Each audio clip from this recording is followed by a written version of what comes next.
Welcome to Doctorates of the Absurd, your provider of belief on demand. Today, we're doing a deep dive into, well, one of the most brilliant and honestly unsettling observers of the modern world, Alexis de Tocqueville. Right, and we're not just looking at his work in a vacuum, we're looking at how his analysis of early America was, in a way, the final act of a huge intellectual drama that started with earlier French thinkers. We're talking about Montaigne and Pascal. Exactly. He saw their philosophical debate playing out for real on a continental scale. So our mission today is, I guess, a kind of deep diagnosis of the modern condition. And it's a little unnerving because it really, it implicates all of us. We're trying to understand why democratic success, widespread wealth, justice, the freedom to choose your own life, well, that leads not to contentment, but to this deep, pervasive restlessness, this anxiety. We're hunting for the origin story of what the source material calls the modern naked soul. And we want to see how that anxiety, that itch, shows up in our politics today, which, let's be honest, can be pretty chaotic and vulgar. It's a crucial investigation because Tocqueville's point, and it's a radical one, is that the root of our instability isn't really economic. It's not a foreign threat. It's a psychological crisis. Yeah. It's a crisis of self-definition that comes from our own success. We succeeded in tearing down barriers, but we didn't really stop to think about what we were tearing down along with them. That's it in a nutshell. Okay, so here's where it gets really counterintuitive right from the start, and I want you, the listener, to think about this. If you hate red tape, if you can't stand rituals, if you think politeness is just fake, you probably think, I'm an independent thinker, I'm being authentic. But Tocqueville would say, no, you're not a revolutionary. You're a perfect Tocquevillian Democrat. And that habit, that hostility to what he calls forms, is exactly why you feel so lonely. And that is the central tension. That's the drama we have to unpack. We're looking at this nagging human problem. How do you find meaning when your entire culture promises that happiness is material and achievable by everyone? A concept the source calls imminent contentment. Right. So if we get everything the system promises, the house, the security, the freedom to be who we want, why are we still left with this existential itch? Why does success make us more unsettled, not less? It is the great paradox of modern life. And to really get why American prosperity created this specific kind of anxiety, we have to go back. We have to trace the idea of happiness itself long before anyone had even heard of America. Okay, so let's set the stage. We're starting with a really stern, almost unforgiving idea of what a good life is. We're going back to antiquity, to figures like Solon and King Priam of Troy. This is what our sources call the Solonic sternness. Solon, the Athenian lawgiver, he famously tells this incredibly rich king, Croesus, count no man happy until he is dead. Which sounds incredibly harsh. It does, but the logic is pretty simple. Yeah. True happiness, for Solon, is just beyond our control. It's not about your will, it's not about your wealth. Because something can always go wrong. You can have it all, and then, like Priam, watch your city burn to the ground at the very end of your life, your whole life's work, gone. Precisely. The pre-modern view, pagan or Christian, was that human effort just wasn't enough. You needed good fortune, taish, or you needed divine grace to smile on your entire life, right up to the very end. So to claim you were happy before you were dead was, what, a kind of arrogance? No. Hubris? Exactly. It was tempting fate.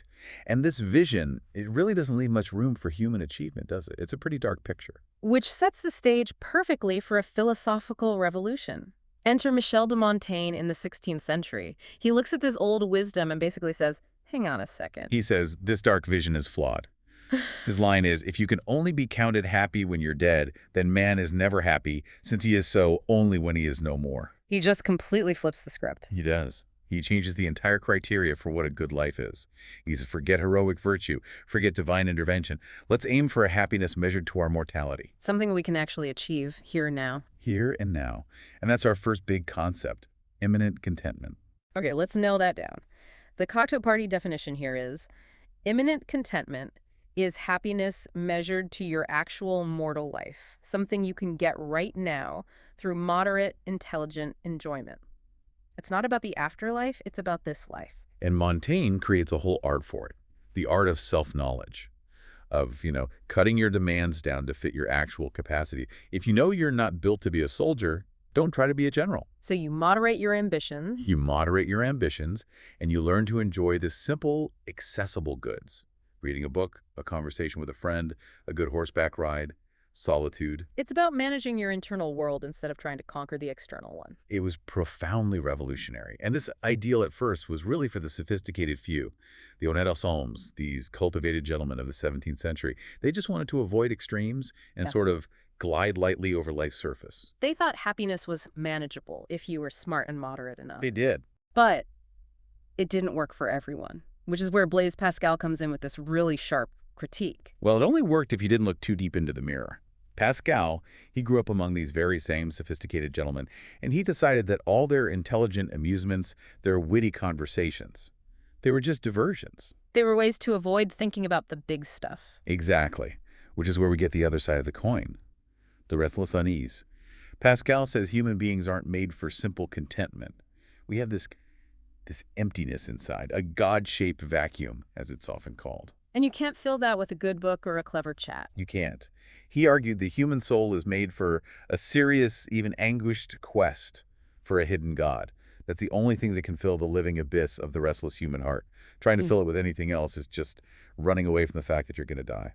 So Pascal is really bringing transcendence back into the equation. He's basically a Christian version of Solon's harsh wisdom. In a way, yes. But here's the pivot. As the Enlightenment gets going with all its scientific progress and rising prosperity, it becomes very easy for most people to just ignore Pascal's scolding. The ideal of immanent contentment just takes off. And then Rousseau comes along and makes it political. He makes it explosive. He takes Pascal's critique of the secret misery of the elites and applies it to the rising middle class, the bourgeois. But he doesn't tell them to go find God. No, that's the crucial twist. He uses it to turn happiness into a moral and political demand. Immanent contentment goes from being the carefree delight of the sophisticated few to the serious demand of the earnest many. It becomes a right, something society is supposed to deliver to you. And that idea, that democratized demand for happiness, is the engine that Tocqueville found running America. Which brings us across the Atlantic. So Tocqueville gets to America in the 1830s, and he sees what John Stuart Mill would later call an all-middle-class society. It's a world altogether new, as he put it. A world completely organized around this idea that every single ordinary person has a right to that immanent material happiness. There's no real aristocracy, no king to offer a competing ideal. This one philosophical idea has won completely. It has. It's a society-wide experiment. And what he sees is this weirdly paradoxical striving. You have that amazing image of Americans clinging to their possessions as if they'll live forever, but grabbing them with this frantic haste. Yes, that contradiction is everything. The American attaches himself to the goods of this world as if he was assured of not dying. That's the democratic hope, right? That prosperity is achievable and you can keep it. But he seizes those goods with so much precipitation that one would say that at every instant he is afraid of ceasing to live before enjoying them. That's the Pascalian unease. That's the anxiety hiding inside the ambition, the fear that time is running out and someone else might get it first. It is the perfect picture of democratized competition. Everyone is striving, everyone is moving, and the immediate material comforts are what they're all chasing. Which leads us to the absolute center of his whole analysis, the concept that explains everything else, the equality of conditions. And to get this, you have to remember where he came from. He was a French aristocrat. His great-grandfather, Malesherbes, defended Louis XVI and was guillotined for it. He grew up in the ancient regime, a world of fixed hereditary social orders. A world where you knew your place from birth, the nobility, the clergy, and then just everyone else in the third estate. And then he lands in America, and he sees a society that is basically all third estate. But now it's liberated and empowered. No titles, everyone works, even the clergy are like businessmen of religion, constantly organizing and fundraising. The foundation of it all is this equality of conditions. So let's get the cocktail party definition for that one. Equality of conditions isn't just about economics or laws, it's the sentiment of human resemblance. Yes. Its power isn't in a bank account, it's in the soul. It's the pervasive feeling that our common humanity, our shared desires, our shared vulnerabilities, matters more than any artificial status. And because he was such an outsider, he could see this feeling that Americans themselves just took for granted. He could. And he saw that this sentiment had two sides. On the one hand, it fuels democratic compassion. He noticed that an American homeowner treats his servant with a kind of respect because he can easily imagine that one day his own son might be doing that same job. You can see yourself in the other person's shoes. Which is the engine of modern social justice. but it also makes any inequality feel like a profound injustice. Ah, right. You have that chilling example of Madame de Sévigné. Yes, she was a highly cultured 17th century French marquise, Mm. wrote these incredibly tender, witty letters to her family. But in one letter, she just casually, brutally describes local artisans being tortured to death for protesting attack. It doesn't bother her. Not in the least. She saw their suffering. But as Tocqueville put it, she did not clearly conceive what it was to suffer when you were not a gentleman. They weren't fully human to her because the forms of the old regime put this huge distance between them. Whereas today, that kind of callousness would be unthinkable, publicly at least, because we all share that sentiment of resemblance. Exactly. We assume everyone has a right to that middle-class life, to that imminent contentment. And when they don't get it, it feels like a violation. So this sets up the core binary of the whole analysis. On one side, you have imminent contentment, the goal, And on the other, you have restless unease, the inevitable result. and the hidden mechanism that connects them. The hidden mechanism is this: the relentless, universal chase for imminent contentment within a society defined by equality of conditions actually creates more anxiety, not less. Our success entrenches our restlessness because the things we get, the comfort, the prosperity, the justice, they can never actually satisfy the human soul. That's the paradox of democracy in America. We are unsettled by the very things we wanted so badly. Because they can't fill that Pascalian abyss. But the democratic mind is specifically designed to ignore that lesson, which I guess leads us right into part 3. It does. We're moving now to the engine of that anxiety. If the goal is happiness here and now, the democratic mind wants to strip away anything that gets in the way. And the villain Tocqueville identifies, the destructive habit, is hostility to forms. Okay, let's define that. The quick definition is: hostility to forms means despising all the veils, titles, traditions, rituals, even politeness, because you see them as useless, arbitrary barriers between you and the raw, naked truth. In the aristocratic world, forms were everything. They were the technology of civilization, they created distance, they maintained dignity, using the formal mood to your own father instead of the intimate too. All those rules established predictable expectations. They slowed things down. But the democratic impulse, it finds all that intolerable. It wants immediate, transparent results. It's Montaigne on steroids. He said, we must tear the mask off of things as well as people, show that kings and philosophers crap, and ladies too. And that idea just gets deeper and deeper. Pascal distrusts politeness because it hides misery. Rousseau prefers raw tears. And modern democracy just makes that a universal belief. Forms look like hierarchy, and we feel it's our duty to tear down hierarchy. We want to be authentic. We have rituals of self-exposure to prove it. We strip everything bare to get to the naked truth. Tocqueville's point is, what happens when you do that? A society that strips away all its veils leaves its citizens feeling exposed, helpless, Naked. intellectually, socially, morally naked, and that has huge intellectual consequences. It creates what we can call intellectual nakedness. The democratic mind wants total autonomy. The autonomy of the I. The American citizen wants to be guided only by the individual effort of his reason. He only trusts what he can see and figure out for himself right now. Which means tradition is held in contempt. It's seen as merely information, just a record of how things used to be done, not how they should be done. John Stuart Mill pointed this out too. With all the new scientific discoveries, people start to think their ancestors were, idiots. Why should I listen to some philosopher who didn't even know about germs? Right. A single inventor's patent is valued more than 1,000 years of philosophy. But wait, if we tear down all these old intellectual forms to get to the truth, why does that make us intellectually weaker? That seems wrong. Because asserting that kind of immediate independence is self-undermining. To actually learn to think for yourself about the big questions, well, that requires study. It requires deference, an apprenticeship. You have to submit to the wisdom of the past to become wise yourself. Yes. As Tocqueville asks, must I cease thinking for myself in order to learn to think for myself? The democratic mind hates that idea.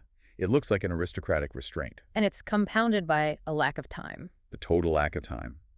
In a society with no fixed station, you're always competing. If you're not getting ahead, you're falling behind. So there's this constant impatience for tangible results, for action. Who has time for philosophy when you could be out there seizing your slice of happiness? You get drawn into the urgencies of the practical. You're constantly distracted by the next shiny object, the next opportunity. Which leads to what Tocqueville called the great vice. The habit of inattention must be considered the greatest vice of the democratic mind. And if you think the digital age invented distraction, Tocqueville saw in the 1830s. And yet this inattention to abstract theory exists right alongside this incredible practical genius. Oh, absolutely. The Americans of his day hadn't produced a single great philosopher, but they were inventing the steamboat, building the longest railways in the world.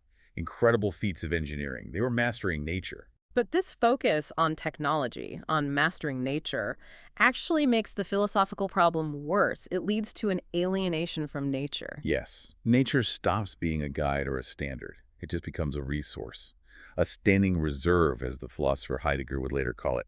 It's stuff to be managed and exploited for our purposes. So natural limits like time or distance or even death, they just become technical problems to be solved. And if the only thing that's real is the material, the tangible, the thing you can conquer, then the freedom to doubt everything else, which felt so liberating at first, starts to turn on itself. And the democratic soul begins to doubt its own reality. Which brings us to the really high stakes of this whole deep dive. Yeah. The materialism that fuels the whole system becomes just as constraining as the old spiritualism it replaced. When you're constantly focused on tangible things, on what you can acquire, the whole idea of a soul, this invisible organizing thing, it starts to seem, well, fantastic, like a fairy tale. If everything is just matter, what even is a person? Right, and we need to bring in a concept here that Tocqueville was leaning on, the idea of the soul as form. Let's define that. The quick version is, the soul, as form, is the active unifying principle that takes all the inert material stuff of your body and turns it into an enduring, purposeful person. It's what gives shape and meaning to the matter, like that Spencer quote, "For of the soul the body form doth take, for soul is form, and doth the body make." It's the organizing principle. So if you deny the soul, you're implicitly denying that there's any real organizing structure to a person. You're heading towards a kind of determinism. And you undermine your own agency. How did Tocqueville see this playing out? He noticed that democratic historians tend to explain events not by the choices of individuals, but by these vast, impersonal forces. Economics, geography, social trends, they subordinate human action to blind fatality. So the individual self just becomes this powerless speck pushed around by forces it can't control, and a powerless transient being in an organically generated cyberspace. And without that guiding form of a self, of a soul, the quest for a good life just becomes this slapdash sequence of locations, vocations, and vacations. There's no fixed point. There's only movement.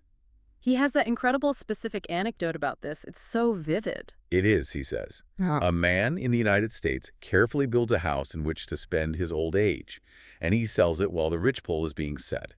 He plants a garden, and he rents it as he is about to taste its fruits. He embraces a profession, and he leaves it. It's constant motion. It sounds like he's describing a modern big economy worker or a startup founder who's always pivoting. Always busy, never rooted, always chasing the next opportunity for that imminent contentment, but never actually stopping to enjoy it. It's exhausting. And it's fundamentally lonely because all that mobility, social, geographic, it requires you to leave the familiar behind. His description of the frontier is haunting. He says it's a place where men hardly know one another and each ignores the history of his closest neighbor. There are people there, but there's no society, no shared history, no common understanding. Which is such a stark contrast to his own aristocratic world, where you are rooted for generations in one place, defined by this deep web of relationships. In democracy, that web is dissolved. Oh, As John Stuart Mill put it, democratic citizens are like the sands of the seashore, each very minute, and no one adhering to any other. And because those conventional ties are gone, the pressure we put on our few intimate relationships becomes immense. Exactly. The authentic, transparent friendship that Montaigne thought was a miracle that happens only once in 3 centuries, that becomes an urgent, everyday necessity. We look for a soulmate. And we expect that one relationship to bear the weight of our entire social world. Which is an impossible demand. And for many, the result is frightful loneliness. This feels like the perfect time for our master analogy. All of this, the dissolving of forms, the desperate need for intimacy. It's like we're all forced onto a giant social media platform. That's a perfect analogy.